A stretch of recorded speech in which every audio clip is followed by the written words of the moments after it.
What is blue-eyed grass? The gardener searching for a substitute for iris or other bulb flowers ought to investigate the blue-eyed grass plant, Sisyrinchium spp.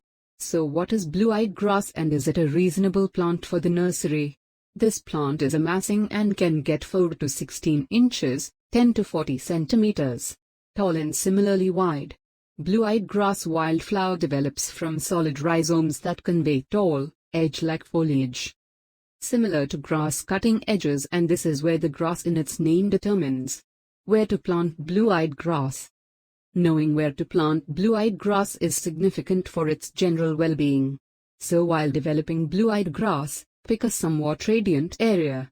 While the plant can fill in full sun, it performs best in low-light circumstances. It is open-minded toward any soil pH as long as it depletes well.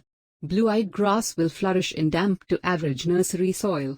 The plant is not difficult to proliferate by partitioning plantlets from the parent plant. Sever or remove the rhizomes from the fundamental plant, including the slim foliage of the youthful plants that structure at the base. Plant them as individual examples for expanded spring magnificence.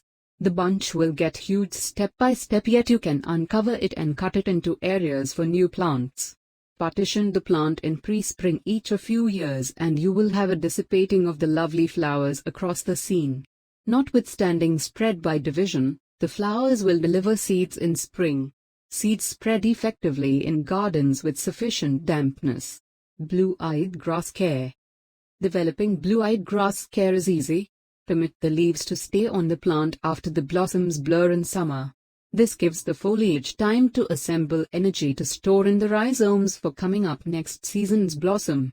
After they become brown, slice them back to simply over the crown.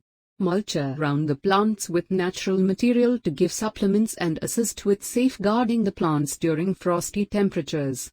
In zones under 4 or where hard freezes last throughout the colder time of year, uncover the plant in the fall and pot it up in garden soil. Move the plant to a low-light place where temperatures are above freezing. At the point when soils are serviceable, replant in spring and appreciate blue-eyed grass wildflowers until summer.